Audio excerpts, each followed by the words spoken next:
안녕하세요. 사랑방 야담에 오신 여러분 반갑습니다. 항상 건강하세요. 영상 전 구독, 좋아요 눌러주시고 오늘 야담 시작하겠습니다. 조선 영조 때의 일입니다. 한양에서 과거를 보러 가던 선비 하나가 있었지요.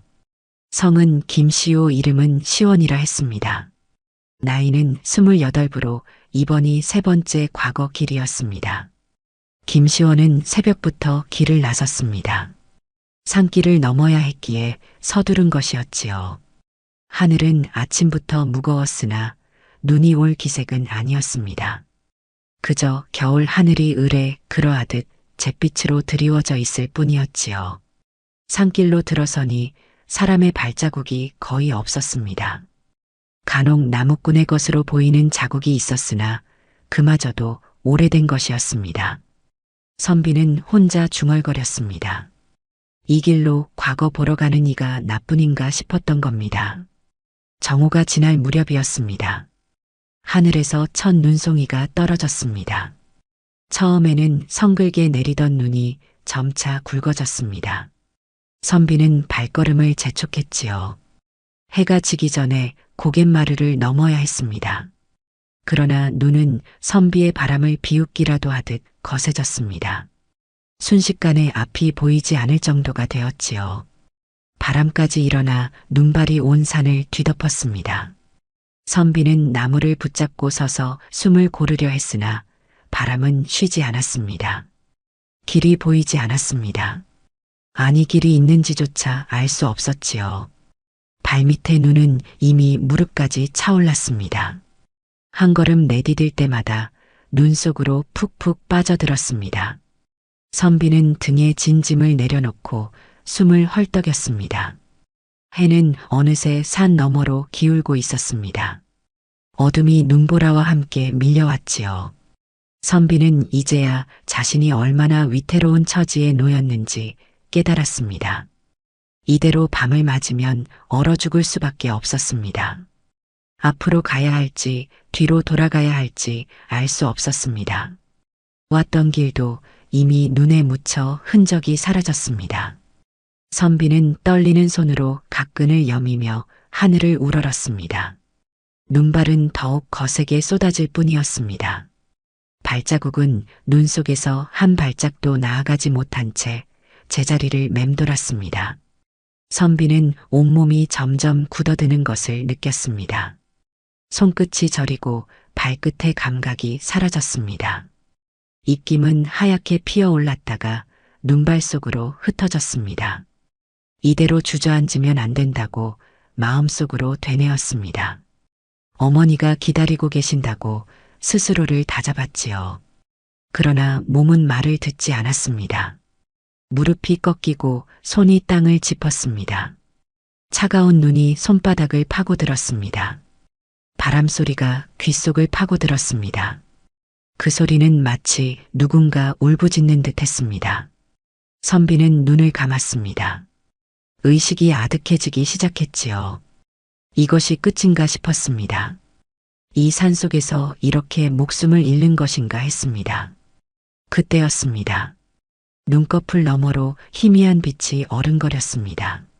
선비는 간신히 눈을 떴습니다.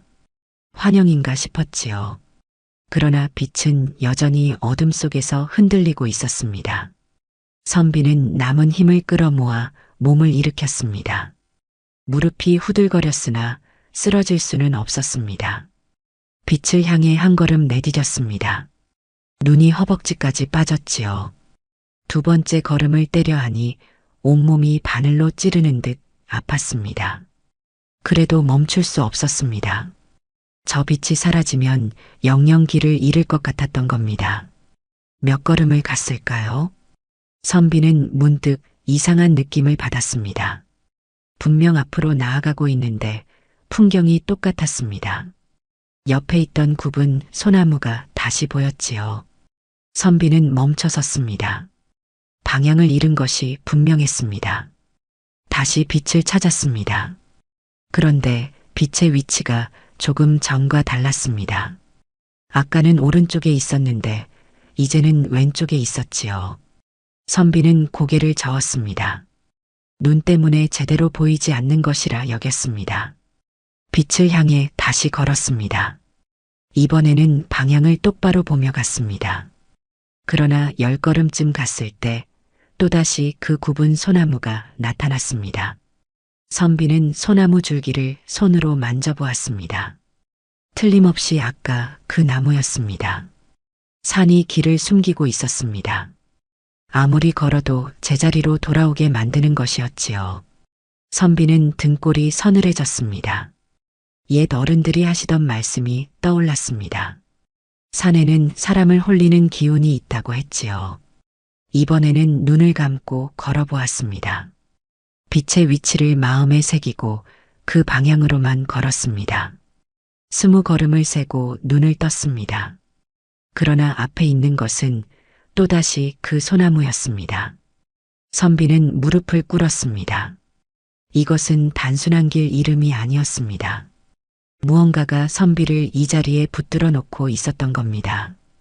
빙빙 돌게 만들어 기운을 빼앗고 있었지요. 선비는 입술을 깨물었습니다. 이대로 포기할 수는 없었습니다. 다시 일어섰습니다. 이번에는 소나무에 표시를 했습니다. 허리춤에 차고 있던 주머니의 천을 찢어가지에 묶었지요. 그리고 빛을 향해 똑바로 걸었습니다. 절대 방향을 틀지 않겠다고 다짐했습니다. 1걸음, 2걸음 나아갔습니다. 눈보라는 더욱 거세졌지요. 바람이 옷자락을 찢을 듯 휘몰아쳤습니다. 선비는 두 팔로 얼굴을 가리고 앞만 보며 걸었습니다. 숨이 턱까지 차올랐지만 멈추지 않았습니다. 30걸음을 갔을 때였습니다. 앞에 무언가가 보였습니다. 선비는 눈을 비비고 다시 보았습니다. 천조각이었습니다. 자신이 소나무에 묶었던 바로 그 천조각이었지요. 또다시 제자리로 돌아온 것입니다. 선비는 그 자리에 주저앉았습니다. 온몸에 힘이 빠져나갔습니다. 손발은 이미 감각이 없었고 온몸이 얼음처럼 차가웠습니다. 의식이 몽롱해졌습니다. 이제는 정말 끝인가 싶었습니다. 눈을 감았습니다. 그러자 이상하게도 빛이 더 또렷하게 보였습니다. 선비는 화들짝 눈을 떴습니다. 빛이 가까워져 있었습니다. 아니, 선비 자신이 빛 가까이 와 있었다고 해야 옳았지요. 어느새 굽은 소나무에서 벗어나 있었던 겁니다. 앞을 보니 등불이었습니다. 작은 등불 하나가 눈보라 속에서 흔들리고 있었습니다. 그런데 이상했습니다. 아무리 바람이 세차게 불어도 등불은 꺼지지 않았지요. 마치 누군가 바람을 막아주고 있는 듯 했습니다. 선비는 기어서라도 그 등불에 다가가야겠다고 생각했습니다. 몸을 일으키려 했으나 다리에 힘이 들어가지 않았습니다. 할 수 없이 손으로 눈을 헤치며 기어갔지요. 차가운 눈이 옷 속으로 파고들었지만 신경 쓸 겨를이 없었습니다. 한 뼘 한 뼘 나아갔습니다. 등불은 여전히 그 자리에서 흔들리고 있었습니다. 가까이 갈수록 빛이 선명해졌지요. 노란 빛이 눈발을 뚫고 선비의 얼굴을 비쳤습니다. 따뜻한 빛이었습니다. 몇 걸음 더 가자 등불 아래 무언가가 보였습니다. 나무 기둥이었습니다. 선비는 눈을 크게 떴지요. 기둥이라는 것은 집이 있다는 뜻이었습니다. 이 깊은 산 중에 사람이 사는 집이 있다니 믿기지 않았습니다. 손을 뻗어 기둥을 잡았습니다. 나무의 감촉이 손바닥에 와닿았지요. 환영이 아니었습니다. 선비는 기둥을 붙잡고 몸을 일으켰습니다. 무릎이 후들거렸으나 간신히 버텼습니다. 기둥을 따라 손을 더듬어 나아가니 벽이 나왔습니다. 흙벽이었지요. 벽을 따라 조금 더 가니 문이 있었습니다. 나무 문이 굳게 닫혀 있었습니다. 문틈으로 희미한 불빛이 새어나왔습니다. 선비는 떨리는 손으로 문을 두드렸습니다. 소리가 나지 않았습니다. 손에 힘이 없었던 겁니다. 다시 한번 힘을 주어 문을 두드렸지요.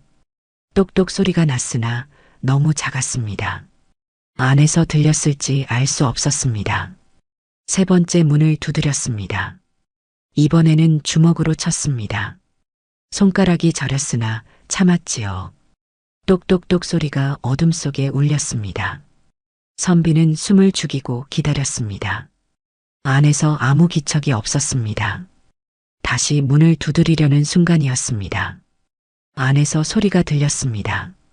발자국 소리였지요. 천천히 문 쪽으로 다가오는 소리였습니다. 선비는 가슴이 두근거렸습니다. 누군가 있었습니다. 살았다는 안도감이 밀려왔습니다. 발자국 소리가 문 앞에서 멈췄습니다. 잠시 정적이 흘렀지요. 선비는 다시 한번 문을 두드렸습니다. 안에서 누군가 숨쉬는 소리가 들렸습니다. 문과 선비 사이에 나무 한 겹만 있을 뿐이었습니다. 그리고 천천히 문이 열렸습니다. 문이 열리자 따뜻한 공기가 밖으로 흘러나왔습니다. 선비는 그 온기에 정신이 아득해지는 것을 느꼈지요. 얼어붙었던 몸이 갑자기 풀어지는 듯 했습니다. 무릎이 꺾여 그대로 쓰러질 뻔했습니다. 문 안에는 촛불이 켜져 있었습니다. 희미한 빛이 좁은 방 안을 비추고 있었지요. 선비는 눈을 가늘게 뜨고 안을 살폈습니다. 방 한쪽에 제단 같은 것이 보였습니다. 붉은 천이 걸쳐져 있고 그 위에 무언가 놓여 있었습니다. 제단 앞에는 방울과 북이 있었습니다. 벽에는 종이들이 빼곡히 붙어 있었지요. 한자로 쓰인 글씨들이 촛불에 일렁이고 있었습니다. 선비는 이 집이 보통 집이 아니라는 것을 직감했습니다. 무당의 집이었던 겁니다. 문간을 보니 부적들이 겹겹이 붙어 있었습니다. 오래된 것도 있고 새 것도 있었지요. 어떤 것은 빛이 발해 글씨를 알아볼 수 없었습니다. 선비는 미신을 믿지 않는 사람이었으나 이 부적들을 보니 왠지 마음이 무거워졌습니다. 방 안을 더 살펴보니 구석에 이불이 개켜져 있었습니다. 그 옆에 작은 개가 하나 놓여 있었지요. 다른 살림은 보이지 않았습니다. 부엌이 있는지 안방이 따로 있는지 알 수 없었습니다. 이 한 칸이 전부인 듯 했습니다.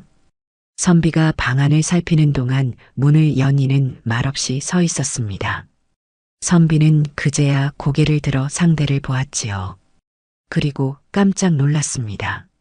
문을 연 것은 젊은 처녀였던 겁니다. 처녀는 20살쯤 되어 보였습니다. 얼굴은 창백했으나 이목구비가 또렷했지요. 머리를 뒤로 묶고 흰 저고리에 검은 치마를 입고 있었습니다. 눈빛이 깊었습니다. 마치 오래 살아온 사람의 눈 같았습니다. 처녀는 선비를 물끄러미 내려다보고 있었습니다. 놀라는 기색도 없고 두려워하는 기색도 없었지요. 그저 조용히 서서 선비를 보고 있을 뿐이었습니다. 마치 이미 알고 있었다는 듯한 표정이었습니다. 선비는 몸을 가누어 일어서려 했습니다. 그러나 다리에 힘이 들어가지 않았지요. 손으로 문설주를 짚고 간신히 몸을 일으켰습니다. 입술이 떨렸지만 예를 갖춰 인사를 해야 했습니다. 죄송합니다. 선비는 떨리는 목소리로 말했습니다. 길을 잃고 헤매다가 이렇게 폐를 끼치게 되었습니다. 처녀는 여전히 말이 없었습니다. 그저 선비를 바라볼 뿐이었지요. 선비는 계속 말을 이었습니다. 하룻밤만 신세를 지고 싶습니다. 처녀가 입을 열었습니다. 목소리는 낮고 차분했지요. 무당의 집입니다. 선비는 이미 알고 있었습니다. 방안을 보면 알 수 있었지요. 그러나 다른 선택이 없었습니다. 밖으로 나가면 죽을 것이 분명했습니다. 그래도 괜찮습니다. 선비가 말했습니다. 처녀는 한참을 망설이는 듯 했습니다. 그리고 천천히 고개를 끄덕였습니다. 들어오십시오. 선비는 비틀거리며 안으로 들어섰습니다. 따뜻한 기운이 온몸을 감쌌지요. 문을 닫자 바깥의 눈보라 소리가 멀어졌습니다. 귀가 먹먹할 정도로 조용해졌습니다. 처녀는 선비를 화로 옆으로 안내했습니다. 작은 화로에 숯불이 피워져 있었지요. 선비는 화로 앞에 앉아 손을 녹였습니다. 얼어붙었던 손가락에 감각이 돌아오면서 찌르는 듯한 통증이 왔습니다. 처녀는 부엌으로 가더니 무언가를 가져왔습니다. 따뜻한 물이 담긴 사발이었지요. 선비에게 내밀었습니다. 선비는 두 손으로 받아 마셨습니다. 뜨거운 물이 목구멍을 타고 내려가며 몸속을 데웠습니다. 고맙습니다. 선비가 사발을 내려놓으며 말했습니다. 처녀는 고개만 끄덕이고 다시 부엌으로 갔지요. 잠시 후 죽을 끓여왔습니다. 뜨거운 김이 모락모락 피어올랐습니다. 선비는 죽을 받아 먹었습니다. 며칠 동안 제대로 먹지 못했던 터라 배가 고팠지요. 죽은 담백했으나 몸을 따뜻하게 해주었습니다. 한 그릇을 다 비우고 나니 비로소 정신이 들었습니다. 처녀는 선비가 죽을 먹는 동안 제단 앞에 앉아 있었습니다. 등을 보이고 앉아 무언가를 하고 있었지요. 선비는 조심스럽게 물었습니다. 이 깊은 산 중에 혼자 사십니까? 처녀가 대답했습니다. 뒤를 돌아보지 않은 채였지요. 그렇습니다. 가족은 어디 계십니까? 없습니다. 언제부터 이곳에 사셨습니까? 처녀가 잠시 말을 멈췄습니다. 그리고 낮게 대답했지요. 오래되었습니다. 선비는 더 묻지 않았습니다. 처녀의 목소리에 더 이상 듣고 싶지 않다는 기운이 느껴졌던 겁니다. 다만 이상했습니다. 이렇게 젊은 처녀가 혼자 이 깊은 산속에서 산다는 것이 말이지요. 화로의 불꽃이 흔들렸습니다. 바람이 문틈으로 들어오는 듯 했지요. 선비는 옷깃을 여미고 화로에 더 가까이 앉았습니다. 몸은 따뜻해졌으나 마음 한구석이 차가웠습니다. 처녀가 제단에서 일어섰습니다. 그리고 선비 쪽으로 돌아섰지요. 촛불이 처녀의 얼굴을 비췄습니다. 그제야 선비는 처녀의 얼굴을 제대로 볼 수 있었습니다. 얼굴은 고왔습니다. 그러나 표정이 없었지요. 기쁨도 슬픔도 없는 얼굴이었습니다. 마치 오래전에 모든 감정을 잃어버린 사람 같았습니다. 눈동자만 깊고 어두웠습니다. 성함이 어떻게 되십니까? 처녀가 물었습니다. 선비는 공손히 대답했지요. 성은 김시오, 이름은 시원입니다. 나이는요? 28입니다. 처녀가 고개를 끄덕였습니다. 그리고 이상한 말을 했지요. 내일이면 29이시겠군요. 선비는 깜짝 놀랐습니다. 어떻게 알았을까요? 정말로 내일이 선비의 생일이었던 겁니다. 선비는 처녀를 빤히 쳐다보았습니다. 어떻게 자신의 생일을 아는지 물으려 했지요. 그러나 입이 떨어지지 않았습니다. 처녀의 눈빛이 너무 깊었던 겁니다. 마치 모든 것을 꿰뚫어 보는 듯 했습니다. 처녀는 선비에게서 시선을 거두고 다시 제단으로 갔습니다. 제단 위의 붉은 천을 만지작거렸지요. 선비는 그 모습을 말없이 지켜보았습니다. 묻고 싶은 것이 많았으나 차마 입을 열지 못했습니다. 밖에서 눈보라 소리가 더 거세졌습니다. 바람이 집을 흔드는 듯 했지요. 문틈으로 차가운 기운이 스며들어왔습니다. 선비는 저도 모르게 몸을 움츠렸습니다. 오늘 밤은 특별한 밤입니다. 처녀가 갑자기 말했습니다. 선비는 고개를 들어 처녀를 보았지요. 무슨 뜻입니까? 해와 달이 바뀌는 밤입니다. 처녀가 대답했습니다. 음력으로 29날 밤이지요. 선비는 그제야 날짜를 떠올렸습니다. 정말로 오늘이 금음 전날이었지요. 내일이면 새 달이 시작되는 날이었습니다. 그리고 선비 자신의 생일이기도 했습니다. 그런 밤에는 특별한 일이 일어납니까? 선비가 물었습니다. 처녀는 고개를 끄덕였지요. 문이 열립니다. 무슨 문 말입니까? 이승과 저승 사이의 문입니다. 선비는 헛웃음이 나왔습니다. 미신을 믿지 않는 선비였지만 이런 밤에 이런 이야기를 듣자니 기분이 묘했지요. 그러나 애써 태어난 척했습니다. 저는 그런 것을 믿지 않습니다. 믿지 않으셔도 됩니다. 처녀가 차분히 말했습니다. 다만 오늘 밤만은 밖으로 나가시면 안 됩니다. 왜 그렇습니까? 밖에 나가시면 돌아오지 못합니다. 선비는 어이가 없었습니다. 눈보라가 거세니 밖에 나가지 말라는 뜻인가 싶었지요. 그러나 처녀의 표정은 너무나 진지했습니다. 알겠습니다. 선비는 그저 대답했습니다. 어차피 이 눈보라에 밖으로 나갈 생각은 없었지요. 처녀의 말이 맞든 틀리든 상관없었습니다. 처녀는 구석으로 가서 이불을 꺼냈습니다. 선비에게 건네주었지요. 여기서 주무십시오. 감사합니다. 선비는 이불을 받아 화로 옆에 깔았습니다. 온몸이 피곤했지요. 며칠 동안 제대로 자지 못한 데다 오늘 눈보라 속을 헤맨 탓이었습니다. 눕자마자 잠이 올 것 같았습니다. 처녀는 제단 앞에 앉았습니다. 촛불을 하나 더 켜고 무언가를 중얼거리기 시작했지요. 주문을 외우는 듯 했습니다. 낮고 단조로운 목소리가 방 안에 울렸습니다. 선비는 이불을 덮고 누웠습니다. 눈을 감으니 온몸의 긴장이 풀렸지요. 피로가 밀려왔습니다. 의식이 흐릿해졌습니다. 그런데 잠이 들려는 순간 처녀의 목소리가 들렸습니다. 절대 밖으로 나가시면 안 됩니다. 선비는 대답하지 않았습니다. 이미 잠의 세계로 빠져들고 있었지요. 처녀의 목소리는 점점 멀어져 갔습니다. 선비는 깊은 잠에 빠졌습니다. 꿈을 꾸었지요. 흰 눈밭을 걷는 꿈이었습니다. 발자국이 찍혔다가 곧 눈에 묻혔습니다. 아무리 걸어도 끝이 없었지요. 문득 뒤에서 누군가 부르는 소리가 들렸습니다.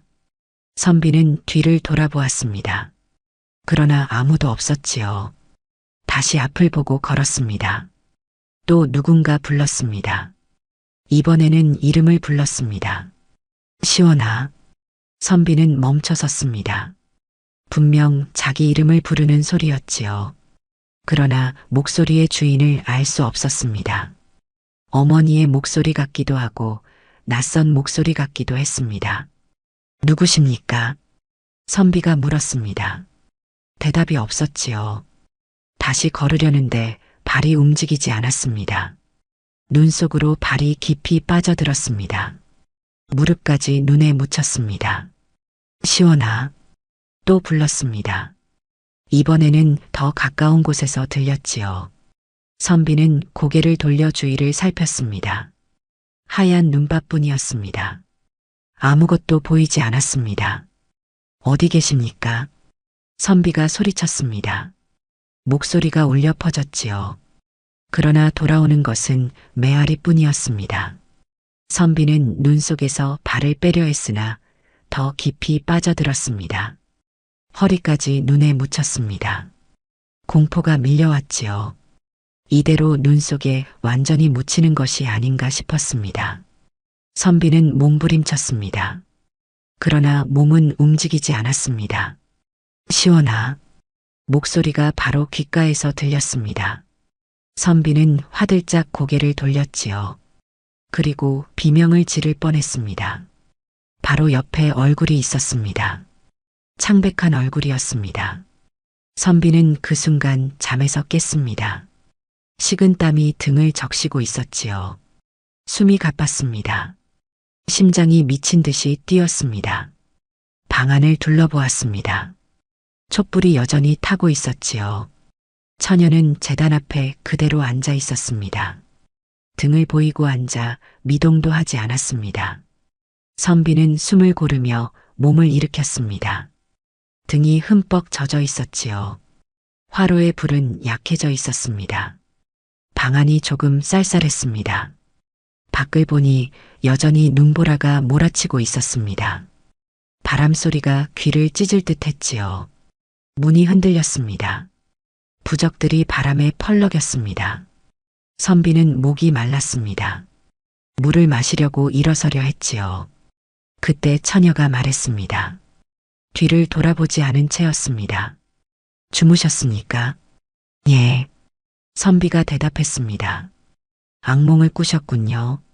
처녀가 말했습니다. 선비는 깜짝 놀랐지요. 어떻게 알았을까요? 어떻게 아십니까? 신음소리가 들렸습니다. 처녀가 대답했습니다. 선비는 그제야 고개를 끄덕였지요. 꿈에서 몸부림치며 소리를 냈던 모양이었습니다. 죄송합니다. 괜찮습니다. 처녀는 여전히 뒤를 돌아보지 않았습니다. 제단을 향해 앉은 채였지요. 선비는 처녀의 뒷모습을 보며 이상한 생각이 들었습니다. 밤새 저렇게 앉아 있는 것일까 하고 말이지요. 선비는 다시 누웠습니다. 그러나 잠이 오지 않았지요.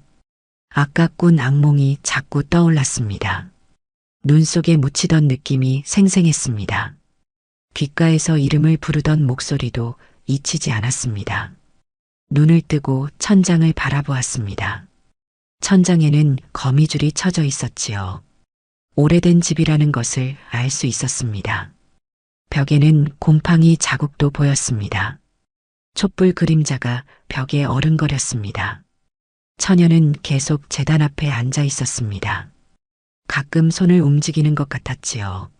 무언가를 만지작거리는 듯 했습니다. 낮은 중얼거림이 들렸습니다. 주문을 외우는 소리였습니다. 선비는 제단을 자세히 보려고 고개를 들었습니다. 붉은 천 위에 무언가 놓여 있었지요. 작은 인형 같은 것들이었습니다. 지프로 만든 듯 했습니다. 몇 개나 되는지 알 수 없었습니다. 제단 옆에는 방울이 걸려 있었습니다. 작은 방울 여러 개가 실에 끼어져 있었지요. 바람이 불 때마다 살랑살랑 소리가 났습니다. 듣고 있으면 기분이 묘해지는 소리였습니다. 북도 보였습니다. 가죽으로 씌운 작은 북이었지요. 북채가 옆에 놓여 있었습니다. 먼지가 쌓여 있는 것을 보니 오래 사용하지 않은 듯 했습니다. 벽에 붙은 종이들이 눈에 들어왔습니다. 부적이었습니다. 크고 작은 부적들이 빼곡히 붙어 있었지요. 어떤 것은 붉은 글씨로 쓰여 있었고 어떤 것은 검은 글씨였습니다. 선비는 글자를 읽어보려 했으나 알아볼 수 없었습니다. 그때 이상한 느낌이 들었습니다. 부적들이 움직이는 것 같았지요. 글자들이 살아있는 듯 꿈틀거렸습니다. 선비는 눈을 비비고 다시 보았습니다. 착각이었습니다. 부적은 가만히 벽에 붙어 있을 뿐이었습니다. 선비는 가슴이 두근거렸습니다. 이 집안의 기운이 범상치 않았던 겁니다. 무언가 보이지 않는 것들이 있는 듯 했지요. 공기가 무거웠습니다. 숨쉬기가 조금 답답했습니다. 밖에서 바람 소리가 더 커졌습니다. 휘잉 하는 소리가 울부짖는 듯 했지요. 문이 덜컹거렸습니다. 선비는 문을 보았습니다. 문틈으로 바람이 들어와 촛불을 흔들었습니다. 그런데 이상했습니다. 촛불은 흔들렸지만 꺼지지 않았지요. 아무리 바람이 세게 불어도 꺼질 것 같지 않았습니다. 마치 보이지 않는 손이 불을 지키고 있는 듯 했습니다. 선비는 몸을 돌려 벽을 보고 누웠습니다. 처녀의 뒷모습을 보고 싶지 않았던 겁니다. 그 조용한 모습이 왠지 두려웠습니다. 왜 그런지 알 수 없었으나 마음이 불편했습니다. 눈을 감았습니다. 다시 잠들려 했지요. 그러나 잠은 오지 않았습니다. 귀가 예민해져 모든 소리가 들렸습니다. 처녀의 숨소리, 바람소리, 방울소리 모든 것이 또렷했습니다. 시간이 얼마나 흘렀을까요? 선비는 눈을 뜨고 말았습니다. 도저히 잠들 수 없었던 겁니다. 선비는 몸을 일으켜 앉았습니다. 처녀는 여전히 제단 앞에 앉아 있었지요. 자세가 조금도 흐트러지지 않았습니다. 마치 돌처럼 굳어 있는 듯 했습니다. 잠이 오지 않으십니까? 처녀가 물었습니다. 뒤를 돌아보지 않은 채였지요. 선비는 어떻게 알았는지 궁금했으나 대답했습니다. 얘 잠이 오지 않습니다. 불안하신가 봅니다. 처녀가 말했습니다. 무엇이 불안하십니까? 선비는 솔직히 말할 수 없었습니다. 이 집의 기운이 이상하다고 할 수는 없었지요. 그저 애매하게 대답했습니다. 낯선 곳이라 그런 것 같습니다. 그렇겠지요. 처녀가 고개를 끄덕였습니다. 그리고 물었지요. 과거를 보러 가시는 길이었습니까? 예, 그렇습니다. 몇 번째입니까? 세 번째입니다. 처녀가 잠시 말을 멈췄습니다. 그리고 조용히 말했지요. 이번에도 떨어지실 겁니다. 선비는 기분이 상했습니다. 처음 보는 사람이 무슨 근거로 그런 말을 하는지 알 수 없었지요. 그러나 참았습니다. 신세를 진 처지였습니다. 어떻게 아십니까? 보입니다. 처녀가 대답했습니다. 무엇이 보입니까? 운명이 보입니다. 선비는 헛웃음이 나왔습니다. 무당이라더니 역시 그런 소리를 하는구나 싶었지요. 그러나 처녀의 목소리는 너무나 담담했습니다. 거짓말을 하는 것 같지 않았습니다. 그럼 제 운명이 어떻게 됩니까? 선비가 물었습니다. 반은 비웃는 마음이었지요. 처녀는 천천히 뒤를 돌아보았습니다. 선비와 눈이 마주쳤습니다. 처녀의 눈은 깊었습니다. 바닥이 보이지 않을 만큼 깊었지요. 선비는 그 눈을 보는 순간 말문이 막혔습니다. 농담으로 물었던 질문이 갑자기 무겁게 느껴졌습니다. 짧습니다. 처녀가 말했습니다. 무엇이 짧습니까? 남은 시간이 짧습니다. 선비는 가슴이 철렁했습니다. 무슨 뜻인지 물으려 했지요. 그러나 처녀는 더 이상 말하지 않았습니다. 다시 제단 쪽으로 몸을 돌렸습니다. 선비는 멍하니 앉아 있었습니다. 처녀의 말이 자꾸 떠올랐지요. 남은 시간이 짧다니 무슨 뜻일까요? 병에 걸렸다는 뜻일까요? 아니면 다른 무언가가 있다는 뜻일까요? 제가 곧 죽는다는 말씀입니까? 선비가 물었습니다. 목소리가 떨렸지요. 처녀는 한참 후에 대답했습니다. 이미 정해진 일입니다. 언제입니까? 오늘 밤이 지나기 전입니다. 선비는 벌떡 일어섰습니다. 말도 안 되는 소리였지요. 자신은 멀쩡한데 무슨 오늘 밤에 죽는다는 말입니까? 화가 났습니다. 미친 소리를 하지 마십시오. 선비가 소리쳤습니다. 처녀는 움직이지 않았지요. 그저 조용히 앉아 있을 뿐이었습니다. 믿지 않으셔도 됩니다. 처녀가 차분히 말했습니다. 하지만 밖으로 나가시면 안 됩니다. 왜 자꾸 그런 말을 하십니까? 밖에 당신을 데리러 온 것이 있기 때문입니다. 선비는 어이가 없었습니다. 선비는 처녀를 노려보았습니다. 그러나 처녀는 여전히 등을 보이고 앉아 있었지요. 선비의 시선 따위는 느끼지 못하는 듯 했습니다.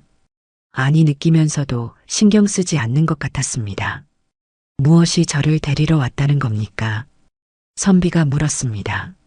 목소리에 비웃음이 섞여 있었지요. 처녀는 잠시 망설이다 대답했습니다. 저승사자입니다. 선비는 웃음이 터져 나왔습니다. 저승사자라니 허무맹랑한 소리였지요. 그런 것을 믿으라는 겁니까? 선비는 고개를 저었습니다. 저는 그런 미신을 믿지 않습니다. 믿지 않으셔도 됩니다. 처녀가 반복했습니다. 하지만 밖으로 나가시면 안 됩니다. 저는 나가지 않을 겁니다. 선비가 말했습니다. 이 눈보라에 나갈 생각이 없으니 안심하십시오. 처녀는 대답하지 않았습니다. 다만 한숨을 쉬는 소리가 들렸지요. 작은 한숨이었으나 선비의 귀에는 크게 들렸습니다. 선비는 다시 이불을 덮고 누웠습니다. 화가 났지만 참았지요. 내일 아침이 되면 이 집을 떠날 것이었습니다. 그러면 다시는 이 이상한 처녀를 볼 일이 없을 것이었습니다. 그런데 누운 채로 있자니 마음이 불편했습니다. 처녀의 말이 자꾸 떠올랐던 겁니다. 오늘 밤에 죽는다는 말밖에 저승사자가 있다는 말 모두 터무니없는 소리였지만 왠지 신경이 쓰였습니다. 밖에서 바람 소리가 들렸습니다. 휘잉 소리가 점점 커졌지요. 마치 누군가 우는 소리 같았습니다. 선비는 귀를 막으려 했으나 소리는 막히지 않았습니다. 문이 흔들렸습니다. 바람이 세게 부는 듯 했지요. 부적들이 펄럭이는 소리가 들렸습니다. 선비는 문을 보았습니다. 문틈으로 바람이 들어오고 있었습니다. 그때 이상한 소리가 들렸습니다. 발자국 소리였지요. 눈을 밟는 소리였습니다. 뽀드득 뽀드득 하는 소리가 문 밖에서 들렸습니다. 누군가 밖을 걷고 있었던 겁니다. 선비는 몸을 일으켰습니다. 처녀를 보았지요. 처녀도 소리를 들은 듯 했습니다. 몸이 조금 굳어 있었습니다. 그러나 여전히 제단을 향해 앉아 있었습니다. 밖에 누가 있습니까? 선비가 물었습니다. 처녀는 대답하지 않았지요. 다만 고개를 저었습니다. 천천히 좌우로 흔들었습니다. 발자국 소리가 계속 들렸습니다. 집 주위를 도는 듯 했지요. 오른쪽에서 왼쪽으로 움직이는 소리였습니다. 뽀드득 뽀드득 규칙적인 소리였습니다. 사람입니까? 선비가 다시 물었습니다. 처녀는 여전히 대답하지 않았지요. 그저 미동도 하지 않고 앉아 있었습니다. 선비는 불안해졌습니다. 발자국 소리가 문 앞에서 멈췄습니다. 정적이 흘렀지요. 선비는 숨을 죽였습니다. 처녀도 숨을 참고 있는 듯 했습니다. 그때 문을 긁는 소리가 들렸습니다. 드득드득 하는 소리였지요. 손톱으로 나무를 긁는 소리 같았습니다. 선비는 소름이 돋았습니다. 누구십니까? 선비가 문을 향해 소리쳤습니다. 대답이 없었지요. 긁는 소리만 계속되었습니다. 점점 더 거세졌습니다. 처녀가 벌떡 일어섰습니다. 문 앞으로 갔지요. 그리고 문에 손을 댔습니다. 긁는 소리가 멈췄습니다. 다시 정적이 흘렀습니다. 처녀는 문에 귀를 대고 밖을 살폈습니다. 한참을 그렇게 서 있었지요. 그리고 천천히 돌아섰습니다. 얼굴이 더 창백해져 있었습니다. 나가시면 안 됩니다. 처녀가 낮게 말했습니다.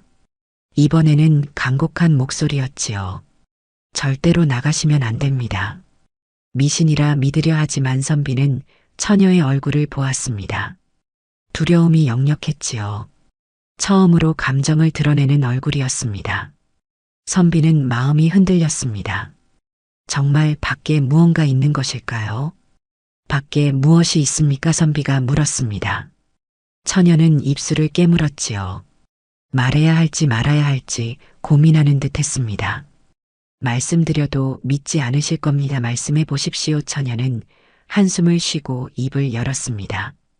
당신을 데리러 온 것입니다. 저승사자 말입니까? 그렇습니다. 선비는 여전히 믿을 수 없었습니다. 그러나 처녀의 표정은 너무나 진지했지요. 거짓말을 하는 것 같지 않았습니다. 진심으로 두려워하고 있었습니다. 왜 저를 데리러 온다는 겁니까? 당신의 수명이 다했기 때문입니다. 저는 멀쩡합니다. 지금은 그렇습니다. 처녀가 말했습니다. 하지만 밖으로 나가시면 달라집니다. 선비는 고개를 저었습니다. 말이 되지 않았지요. 자신은 건강했습니다. 아무 병도 없었습니다. 어떻게 갑자기 죽는다는 말입니까? 그럼 나가지 않으면 괜찮습니까? 처녀가 고개를 끄덕였습니다.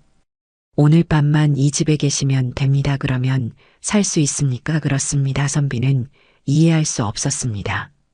말이 되지 않는 소리였지요. 그러나 처녀는 너무나 확신에 차 있었습니다. 선비는 혼란스러웠습니다. 어떻게 그런 것을 아십니까? 보이기 때문입니다. 처녀가 대답했습니다. 당신의 이름이 명부에 올라 있습니다. 명부가 무엇입니까? 죽을 사람들의 이름이 적힌 장부입니다. 선비는 헛웃음이 나왔습니다. 점점 더 황당한 이야기였지요. 그러나 처녀의 눈빛은 흔들리지 않았습니다. 제 이름을 어떻게 보셨습니까? 꿈에 보였습니다. 처녀가 말했습니다. 사흘 전 밤 꿈에 당신의 이름이 보였습니다. 꿈이라면 그저 꿈 아닙니까? 무당의 꿈은 다릅니다. 처녀가 단호하게 말했습니다. 무당의 꿈은 예언입니다. 선비는 믿고 싶지 않았습니다. 미신이라고 치부하고 싶었지요.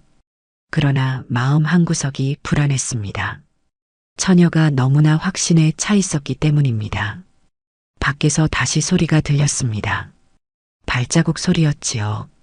뽀드득 뽀드득 눈을 밟는 소리가 집 주위를 돌았습니다.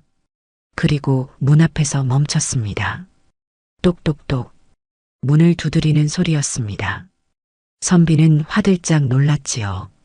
누구십니까? 선비가 소리쳤습니다. 대답이 없었습니다. 두드리는 소리만 계속되었지요. 똑똑똑 똑똑똑 멈추지 않았습니다. 그때 문을 긁는 소리가 함께 들렸습니다. 드득드득 손톱으로 나무를 긁는 듯한 소리였지요. 두드리고 긁는 소리가 동시에 울렸습니다. 처녀가 선비의 팔을 붙잡았습니다. 차가운 손이었지요. 대답하시면 안 됩니다. 왜 그렇습니까? 대답하면 문을 열어야 합니다. 선비는 처녀의 손을 뿌리치려 했습니다. 그러나 처녀의 힘이 세었지요. 가녀린 몸에서 어떻게 그런 힘이 나오는지 알 수 없었습니다. 놓으십시오. 안 됩니다. 처녀가 고개를 저었습니다. 밖으로 나가시면 안 됩니다. 두드리는 소리가 점점 커졌습니다.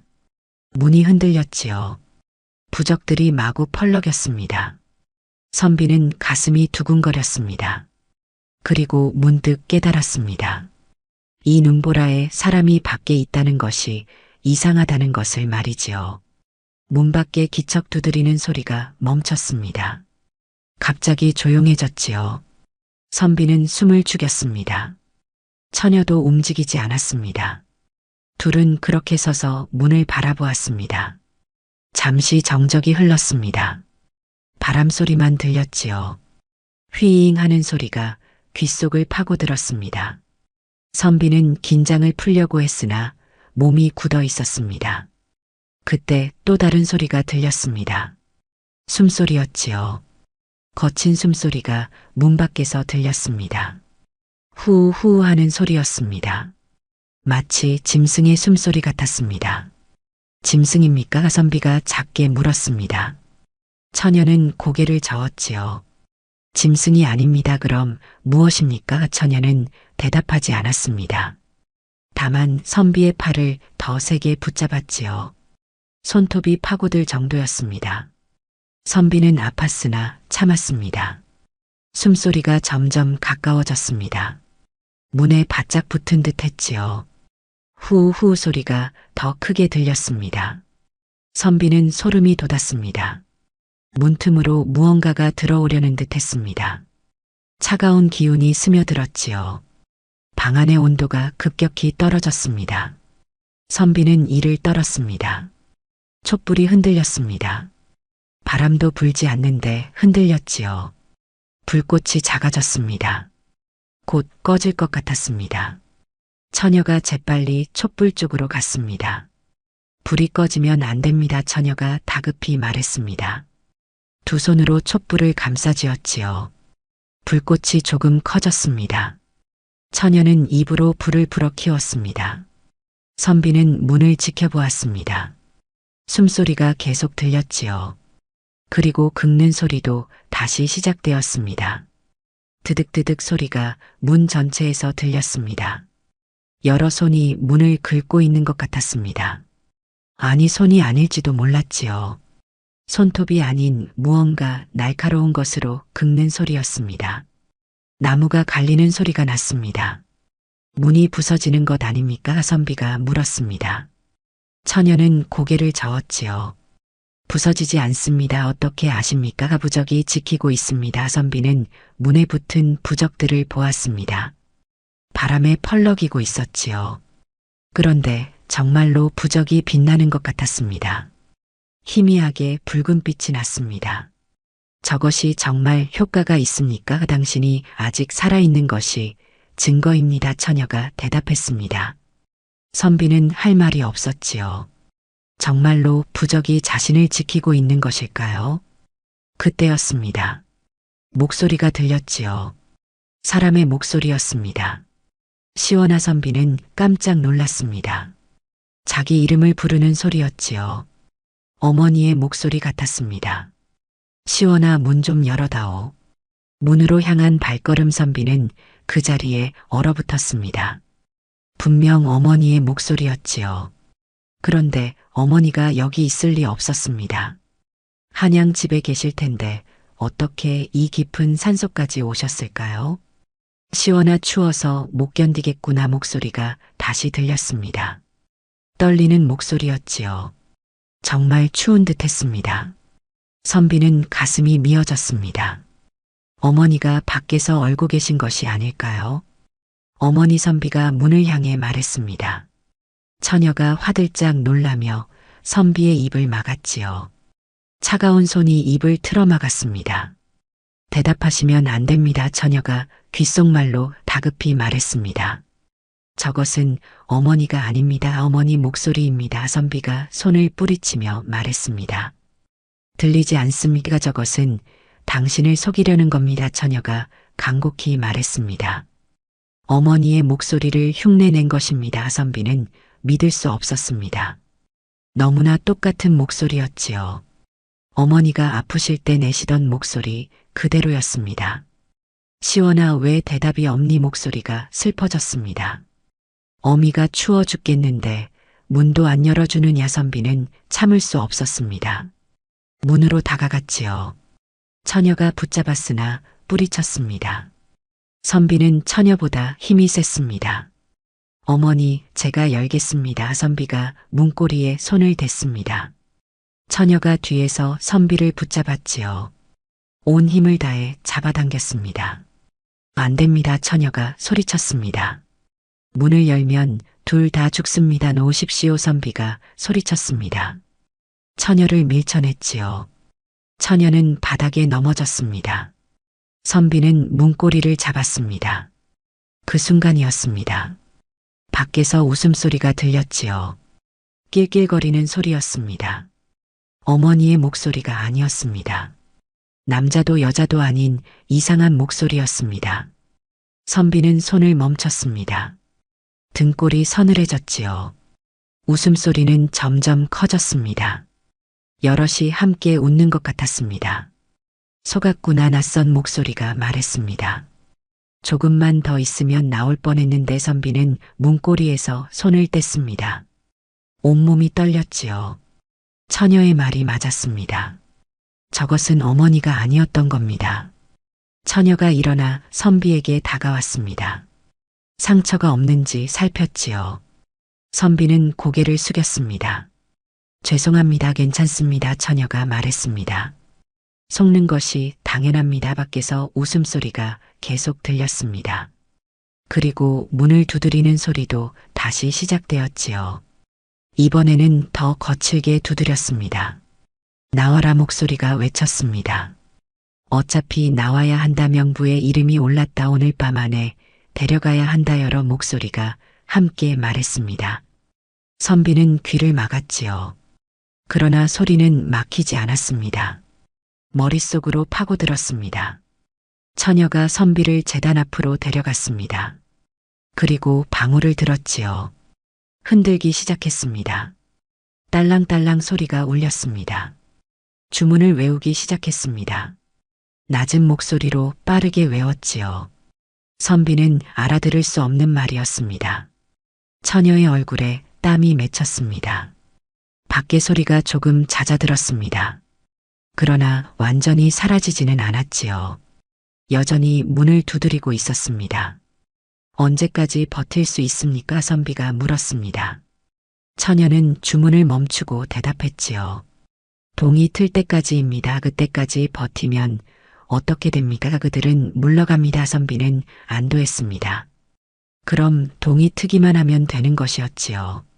아직 얼마나 남았을까요? 지금 몇 시쯤 됩니까가 축시입니다. 처녀가 대답했습니다. 선비는 절망했지요. 축시면 자정이었습니다. 동이 트려면 아직 몇 시간이나 남았습니다. 선비는 제단 앞에 주저앉았습니다. 다리에 힘이 빠졌지요. 몇 시간을 더 이 공포 속에 있어야 한다니 견딜 수 있을지 알 수 없었습니다. 처녀는 계속 방울을 흔들며 주문을 외웠습니다. 땀이 얼굴을 타고 흘렀지요. 손이 떨리고 있었으나 방울을 놓지 않았습니다. 목소리도 떨렸으나 주문을 멈추지 않았습니다. 밖의 소리는 계속되었습니다. 때로는 조용해졌다가 다시 시끄러워졌지요. 두드리고 긁고 부르는 소리가 반복되었습니다. 선비는 귀를 막고 싶었으나 소용없다는 것을 알았습니다. 시간이 흘렀습니다. 얼마나 흘렀는지 알 수 없었지요. 처녀는 쉬지 않고 주문을 외웠습니다. 목이 쉬어가고 있었습니다. 그러나 멈추지 않았습니다. 쉬십시오. 선비가 말했습니다. 이러다 쓰러지시겠습니다. 안 됩니다. 처녀가 고개를 저었습니다. 멈추면 그들이 들어옵니다. 제가 대신할 수 있습니까? 안 됩니다. 처녀가 단호히 말했습니다. 무당만이 할 수 있습니다. 선비는 안타까웠습니다. 자신 때문에 처녀가 고생하는 것이었지요.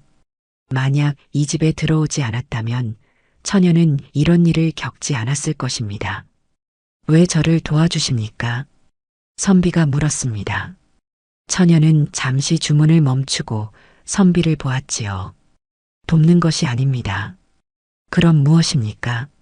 처녀는 한참을 망설였습니다. 그리고 천천히 입을 열었지요. 속죄입니다. 무슨 속죄입니까? 제가 저지른 일에 대한 속죄입니다. 선비는 이해할 수 없었습니다. 처녀가 무슨 일을 저질렀다는 말입니까? 처녀는 눈을 감고 말을 이었습니다. 이 집에서 밤에 나간 사내들이 있었습니다. 선비는 귀를 기울였지요. 모두 몇 명입니까? 셋입니다. 그들은 어떻게 되었습니까? 처녀가 눈을 떴습니다. 눈에 눈물이 고여 있었지요. 돌아오지 못했습니다. 선비는 가슴이 철렁했습니다. 죽었다는 뜻이었지요. 저승사자에게 잡혀간 겁니까? 그렇습니다. 처녀가 고개를 끄덕였습니다. 저는 그들을 막지 못했습니다. 왜 막지 못하셨습니까? 힘이 부족했습니다. 처녀가 울먹였습니다. 무당으로서 힘이 부족했습니다. 선비는 처녀가 가엾었습니다. 죄가 없는데 스스로를 탓하고 있었지요. 선비가 말했습니다. 당신 탓이 아닙니다. 제 탓입니다. 처녀가 고개를 저었습니다. 제가 더 강했다면 그들을 지킬 수 있었습니다. 이번에는 저를 지키고 계시지 않습니까? 선비가 말했습니다. 처녀는 눈물을 닦았지요. 아직 모릅니다. 무엇이 모릅니까? 밤이 끝나기 전까지는 모릅니다. 처녀는 다시 방울을 흔들기 시작했습니다. 주문을 외웠지요. 선비는 처녀를 바라보았습니다. 가녀린 몸으로 밤새 싸우고 있는 처녀가 대단해 보였습니다. 밖의 소리가 다시 거세졌습니다. 이번에는 문을 부수려는 듯 쾅쾅 소리가 났지요. 선비는 긴장했습니다. 버틸 수 있습니까? 버텨야 합니다. 처녀가 대답했습니다. 목소리에 결연함이 묻어났지요. 이번에는 반드시 지켜내겠습니다. 밤은 깊어만 갔습니다. 밖의 공격은 쉬지 않았지요.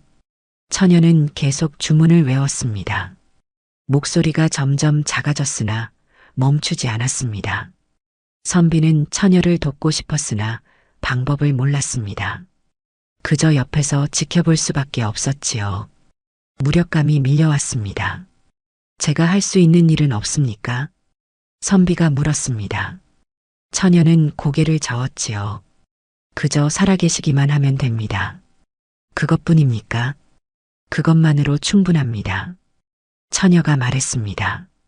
선비는 이상했지요. 왜 자신이 살아있는 것이 중요한 것일까요? 그때 밖의 소리가 잠시 멈췄습니다. 이상한 정적이 흘렀지요. 선비는 불안했습니다. 포기한 것일까요? 아니면 다른 수를 쓰려는 것일까요? 조용합니다. 선비가 말했습니다. 처녀는 고개를 끄덕였지요. 마지막 공격을 준비하는 겁니다. 마지막 공격이 무엇입니까? 직접 들어오려 할 겁니다. 선비는 놀랐습니다. 들어온다니 어떻게 들어온다는 말입니까? 문은 굳게 닫혀 있었습니다. 문으로 들어옵니까? 아닙니다. 처녀가 대답했습니다. 다른 방법이 있습니다. 처녀는 제단 밑을 가리켰습니다. 그곳에 무언가 숨겨져 있었지요. 처녀가 꺼냈습니다. 종이였습니다. 오래된 종이에 글씨가 빼곡히 적혀 있었습니다. 이것이 무엇입니까? 명부입니다. 처녀가 대답했습니다. 죽을 사람들의 명부입니다. 선비는 종이를 받아들었습니다. 촛불에 비춰보았지요. 이름들이 적혀 있었습니다. 그리고 날짜도 함께 적혀 있었습니다. 선비는 종이를 읽어 내려갔습니다. 세 개의 이름이 보였지요. 모두 지워져 있었습니다. 붉은 줄이 그어져 있었습니다. 이들이 돌아오지 못한 사내들입니까? 그렇습니다. 처녀가 고개를 끄덕였습니다. 선비는 계속 읽었습니다. 그리고 자신의 이름을 발견했지요. 김시원. 분명히 자기 이름이었습니다. 그리고 날짜도 적혀 있었지요. 오늘 날짜였습니다. 정말로 제 이름이 있습니다. 선비가 떨리는 목소리로 말했습니다. 처녀는 고개를 끄덕였지요. 그래서 제가 기다리고 있었습니다. 저를 기다렸다는 말씀입니까? 그렇습니다. 처녀가 대답했습니다. 당신이 이 집에 올 것을 알고 있었습니다. 선비는 어안이 벙벙했습니다. 모든 것이 정해져 있었다는 말이었지요. 자신이 길을 잃고 이 집에 온 것도 우연이 아니었습니다. 왜 저를 기다리셨습니까? 살리기 위해서입니다. 처녀가 말했습니다. 이번에는 반드시 살려내고 싶었습니다. 왜 저를 살려야 합니까? 처녀는 대답하지 않았습니다. 그저 고개를 숙였을 뿐이었지요. 선비는 더 물으려 했으나 입을 다물었습니다. 그때 밖에서 바람이 크게 불었습니다. 집 전체가 흔들렸지요. 처녀가 벌떡 일어섰습니다. 시작되었습니다. 무엇이 시작되었습니까? 그들이 들어옵니다. 처녀는 재빨리 제단 앞에 섰습니다. 북을 들었지요. 북채로 북을 치기 시작했습니다. 쿵쿵 소리가 울렸습니다. 주문을 외쳤습니다. 이번에는 큰 소리로 외쳤지요. 온 힘을 다해 외쳤습니다. 선비는 처녀의 모습을 보았습니다. 온몸에서 빛이 나는 것 같았습니다. 북소리가 방 안을 가득 채웠습니다. 쿵쿵쿵 규칙적인 소리였지요. 처녀의 주문 소리도 커졌습니다. 선비는 귀를 막고 싶었으나 참았습니다.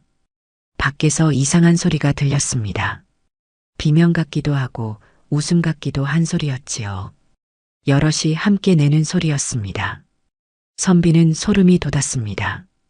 촛불이 크게 흔들렸습니다. 꺼질 듯 하다가 다시 살아났지요. 처녀는 북을 치면서 촛불을 지켜보았습니다. 불이 꺼지면 안 된다는 것을 알고 있었습니다. 벽에 붙은 부적들이 떨렸습니다. 바람도 불지 않는데 떨렸지요. 붉은 빛이 점점 강해졌습니다. 선비는 눈을 가늘게 뜨고 보았습니다. 정말로 부적이 빛나고 있었습니다. 천장에서 소리가 들렸습니다. 긁는 소리였지요. 무언가 천장 위를 기어가는 소리였습니다. 선비는 고개를 들어 천장을 보았습니다. 천장이 흔들리고 있었습니다. 천장으로 들어오려 합니다. 선비가 소리쳤습니다. 처녀는 고개를 끄덕였지요. 이미 알고 있다는 듯 했습니다.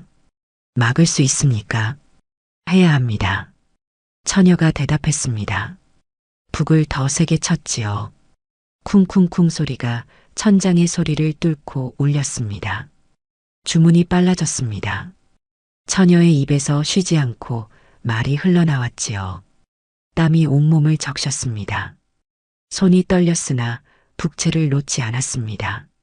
천장에 금이 갔습니다. 선비는 눈을 크게 떴지요. 금이 점점 커졌습니다. 무언가 천장을 뚫고 들어오려는 것이 분명했습니다. 위험합니다. 선비가 외쳤습니다. 처녀에게 다가가려 했지요. 그러나 처녀가 손을 들어 막았습니다.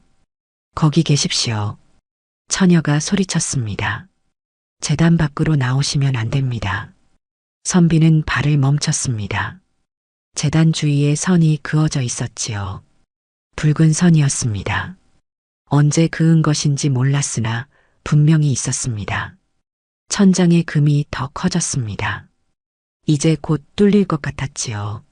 선비는 숨을 죽였습니다. 처녀는 마지막 힘을 짜내는 듯 했습니다. 나가라. 처녀가 외쳤습니다. 이곳은 내가 들어올 곳이 아니다.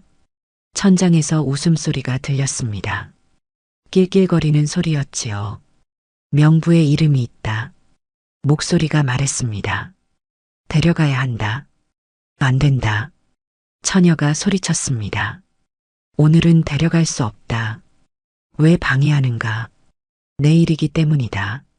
처녀가 대답했습니다. 선비는 처녀를 보았지요.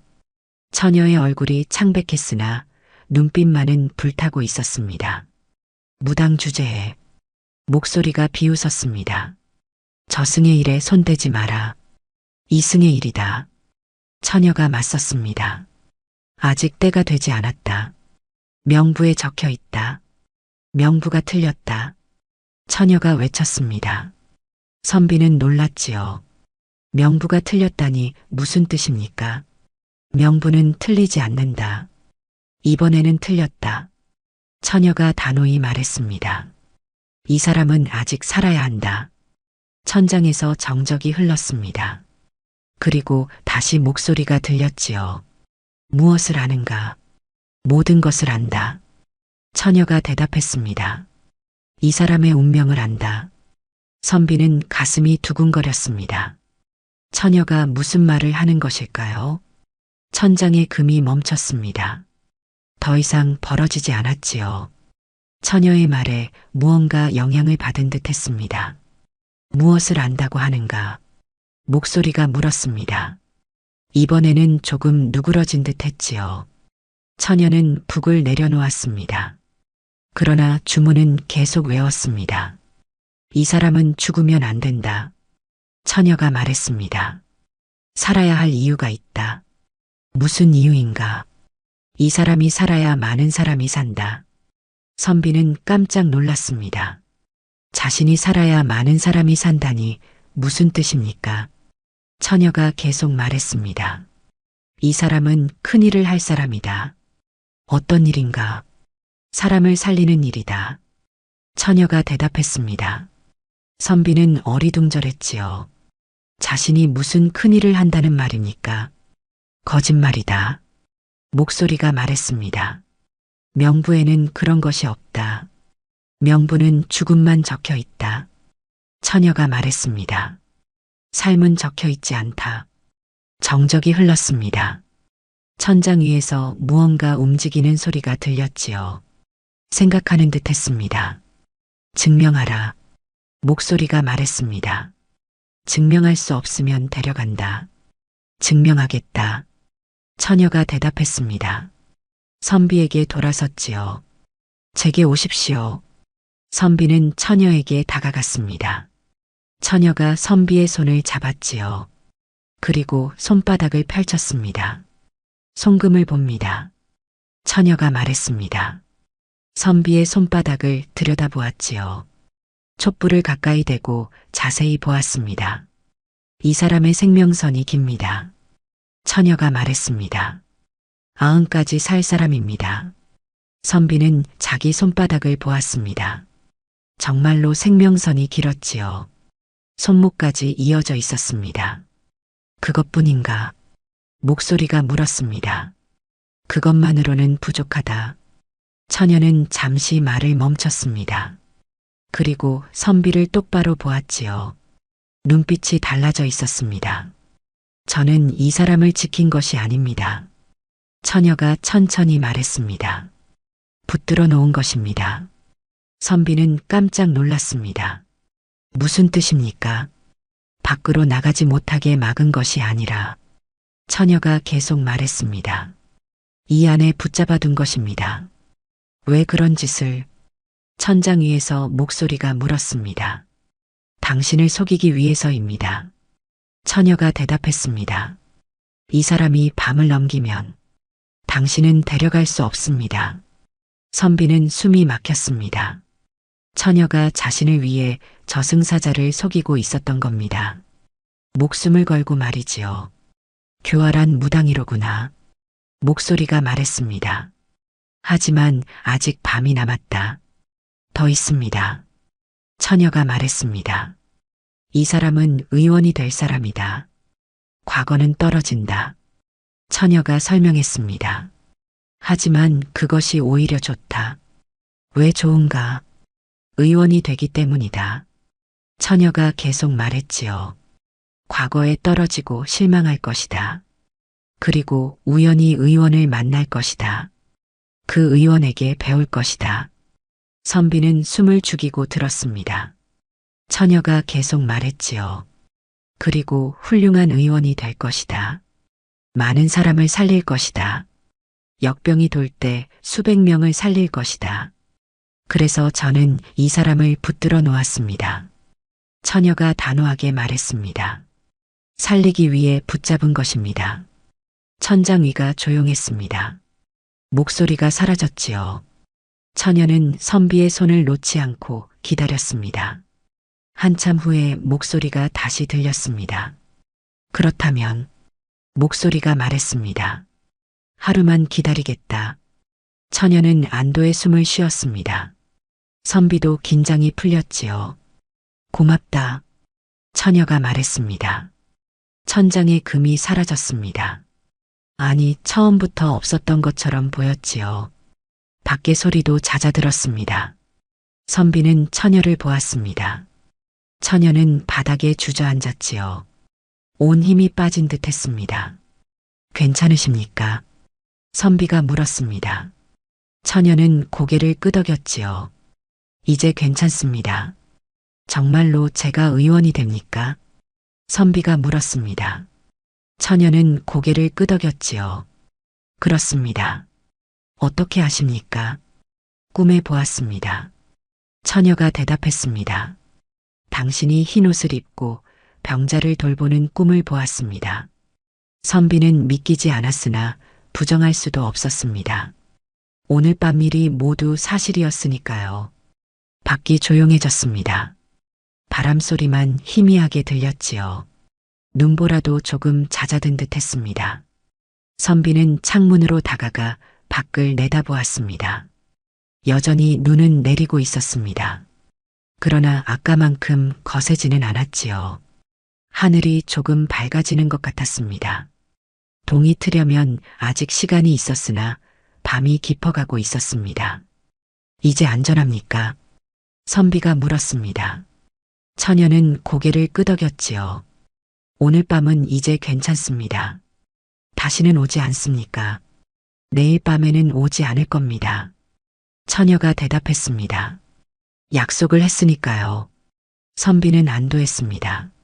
살았다는 안도감이 밀려왔지요. 무릎에 힘이 풀려 주저앉았습니다. 고맙습니다. 선비가 말했습니다. 목숨을 구해주셨습니다. 괜찮습니다. 처녀가 고개를 저었습니다. 제가 해야 할 일이었습니다. 선비는 처녀를 보았습니다. 처녀의 얼굴은 창백했지요. 온몸에서 기운이 빠져나간 듯 했습니다. 밤새 싸운 대가였습니다. 많이 힘드셨겠습니다. 괜찮습니다. 처녀가 억지로 웃었습니다. 그러나 웃음이 금방 사라졌지요. 선비는 처녀가 무언가 숨기고 있다는 것을 느꼈습니다. 저 때문에 무슨 일을 당하신 것 아닙니까? 선비가 물었습니다. 처녀는 고개를 저었지요. 아무 일도 없습니다. 그러나 선비는 믿을 수 없었습니다. 처녀의 표정이 너무 슬펐던 겁니다. 무언가 대가를 치른 것이 분명했습니다. 진실을 말씀해 주십시오. 선비가 간청했습니다. 제가 알 권리가 있습니다. 처녀는 한참을 망설였습니다. 그리고 천천히 입을 열었지요. 저승사자와 거래를 했습니다. 무슨 거래입니까? 당신을 살리는 대신. 처녀가 말을 멈췄습니다. 선비는 기다렸지요. 처녀가 다시 말을 이었습니다. 저는 이곳에 더 머물러야 합니다. 무슨 뜻입니까? 선비가 물었습니다. 처녀는 눈을 감았지요. 원래 저도 곧 떠날 수 있었습니다. 어디로 떠난다는 말씀입니까? 저승으로 떠난다는 뜻입니다. 선비는 깜짝 놀랐습니다. 처녀가 죽는다는 말입니까? 처녀가 고개를 저었지요. 저는 이미 죽은 사람입니다. 무슨 말씀입니까? 제가 무당이 된 것은 10년 전입니다. 처녀가 말했습니다. 그때 저는 죽었어야 했습니다. 선비는 숨을 죽이고 들었습니다. 처녀가 계속 말했지요. 하지만 한을 품고 죽어서 이승에 붙잡혀 있게 되었습니다. 무슨 한을 품으셨습니까? 살리지 못한 사람들에 대한 한입니다. 처녀가 대답했습니다. 무당으로서 사람들을 지키지 못했습니다. 그래서 이곳에 남아 죽어가는 사람들을 돕고 있습니다. 선비는 가슴이 아팠습니다. 처녀가 얼마나 고통스러웠을까요? 언제까지 이곳에 계셔야 합니까? 한이 풀릴 때까지입니다. 처녀가 대답했습니다. 충분히 많은 사람을 구하면 떠날 수 있습니다. 선비는 물었습니다. 저를 구하면 한이 풀립니까? 처녀는 고개를 저었지요. 오히려 더 묶입니다. 왜 그렇습니까? 저승사자와 거래했기 때문입니다. 처녀가 설명했습니다. 당신을 살리는 대신 저는 100일을 더 이곳에 있어야 합니다. 선비는 충격을 받았습니다. 자신 때문에 처녀가 100일을 더 고통받는다니요. 그럼 저를 살리지 말았어야 했습니다. 안 됩니다. 처녀가 고개를 저었습니다. 당신은 살아야 합니다. 제 때문에 고통받으시는데요. 괜찮습니다. 처녀가 웃었습니다. 이번에는 진심으로 웃는 듯 했지요. 당신이 많은 사람을 살리면 그것으로 제 한이 풀릴 겁니다. 선비는 아무 말도 할 수 없었습니다. 가슴이 먹먹했지요. 처녀의 희생이 너무나 컸습니다. 자신은 그저 살았을 뿐인데 처녀는 100일을 더 고통받아야 했습니다. 죄송합니다. 선비가 고개를 숙였습니다. 제가 이 집에 오지 말았어야 했습니다. 아닙니다. 처녀가 말했습니다. 당신이 온 것은 정해진 일이었습니다. 그래도 괜찮습니다. 처녀가 선비의 손을 잡았습니다. 이것이 제 길입니다. 선비는 처녀의 손을 느꼈습니다. 차가웠지요. 죽은 사람의 손이라고 했으니 당연했습니다. 그러나 온기가 느껴지는 것 같았습니다. 꼭 의원이 되겠습니다. 선비가 말했습니다. 많은 사람을 살리겠습니다. 그렇게 해주십시오. 처녀가 고개를 끄덕였습니다. 그것이 저를 구하는 길입니다. 밖이 점점 밝아지고 있었습니다. 동이 트기 시작했지요. 눈은 여전히 내렸으나 바람은 잦아들었습니다. 처녀는 창문으로 다가가 밖을 보았습니다. 하늘을 올려다 보았지요. 무언가를 기다리는 듯 했습니다. 곧 떠나셔야 합니다. 처녀가 말했습니다. 날이 밝으면 길이 보일 겁니다. 지금 가야 합니까? 예. 처녀가 고개를 끄덕였습니다. 더 머물면 안 됩니다.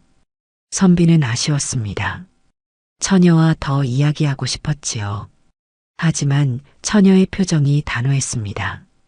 알겠습니다. 선비가 일어섰습니다. 짐을 챙겼지요. 처녀가 문으로 갔습니다. 문을 열었습니다. 밖은 눈으로 하얗게 덮여 있었습니다. 그러나 길이 보였지요. 발자국은 없었으나 어디로 가야 할지 알 수 있었습니다. 이 길로 가십시오. 처녀가 가리켰습니다. 한 시즌쯤 가면 큰 길이 나올 겁니다. 감사합니다. 선비가 인사했습니다. 처녀에게 절을 했지요. 처녀는 받았습니다. 잘 가십시오. 또 뵐 수 있습니까? 선비가 물었습니다. 처녀는 고개를 저었지요. 다시는 오시면 안 됩니다. 왜 그렇습니까? 이곳은 산 사람이 올 곳이 아닙니다. 처녀가 대답했습니다. 당신은 이승 사람입니다. 살아서 할 일을 하십시오. 선비는 고개를 끄덕였습니다. 그리고 문 밖으로 나섰지요. 차가운 공기가 얼굴을 때렸습니다. 몇 걸음 가다가 뒤를 돌아보았습니다. 처녀가 문간에 서 있었지요. 손을 들어 작별 인사를 했습니다. 선비도 손을 들었습니다. 그리고 다시 앞을 보고 걸었습니다. 눈을 밟으며 한 걸음씩 나아갔습니다. 한참을 가다가 다시 뒤를 돌아보았습니다. 집이 보이지 않았지요. 눈보라에 가려진 것인지 아니면 사라진 것인지 알 수 없었습니다. 선비는 계속 걸었습니다. 처녀가 말한 대로 한 시즌쯤 가자 큰 길이 나왔습니다. 사람들의 발자국이 보였지요. 과거 보러 가는 길이었습니다. 그러나 선비는 이미 알고 있었습니다.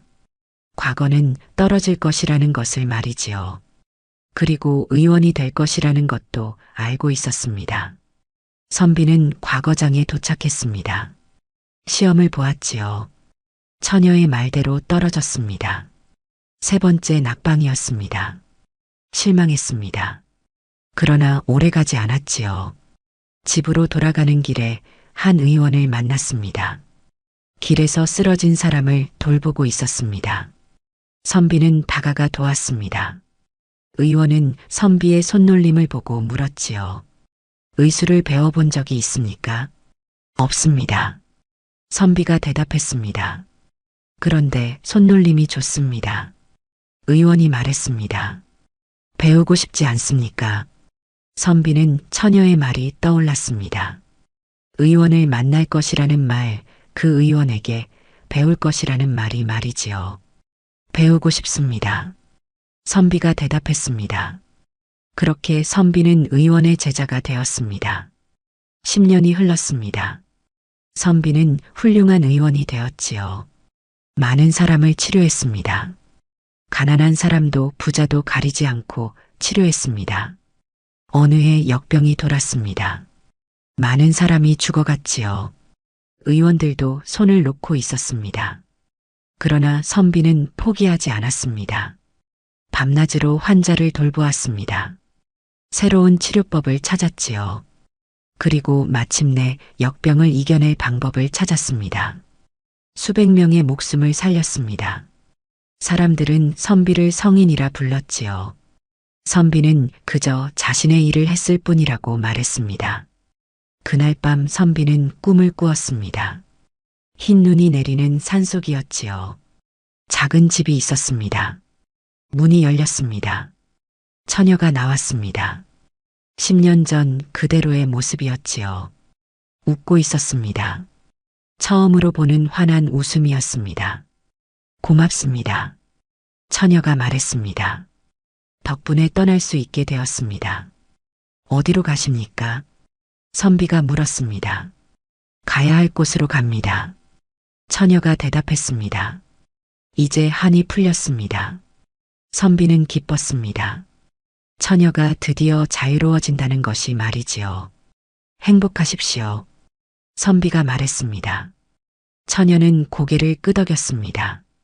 당신도 행복하십시오. 처녀가 멀어져 갔습니다. 하얀 눈 속으로 사라졌지요. 선비는 손을 들어 작별 인사를 했습니다. 꿈에서 깨어났습니다. 베개가 젖어 있었지요. 눈물을 흘렸던 모양이었습니다. 선비는 창밖을 보았습니다. 눈이 내리고 있었습니다. 하얀 눈송이가 조용히 내렸습니다. 그날 이후 선비는 더욱 열심히 사람을 살렸습니다. 자신의 목숨이 누군가의 희생 위에 있다는 것을 잊지 않았지요. 그리고 가끔 눈 내리는 밤이면 그 집을 떠올렸습니다. 산속 깊은 곳에 작은 집 처녀가 밤새 자신을 지켜주던 그 밤을 말이지요. 살아 돌아온 것은 선비였지만 이승에 더 묶인 것은 처녀 무당이었습니다. 그러나 그 희생은 헛되지 않았습니다. 선비가 살린 수많은 목숨이 그 증거였습니다. 그날 이후 선비는 더욱 열심히 사람을 살렸습니다. 자신의 목숨이 누군가의 희생 위에 있다는 것을 잊지 않았지요. 그리고 가끔 눈 내리는 밤이면 그 집을 떠올렸습니다. 산속 깊은 곳의 작은 집, 처녀가 밤새 자신을 지켜주던 그 밤을 말이지요. 선비가 살린 수백 명의 목숨, 그것이 처녀의 한을 풀어준 것이었습니다. 그날 밤 살아 돌아온 것은 선비였습니다. 그러나 이승에 100일을 더 묶인 것은 처녀 무당이었지요.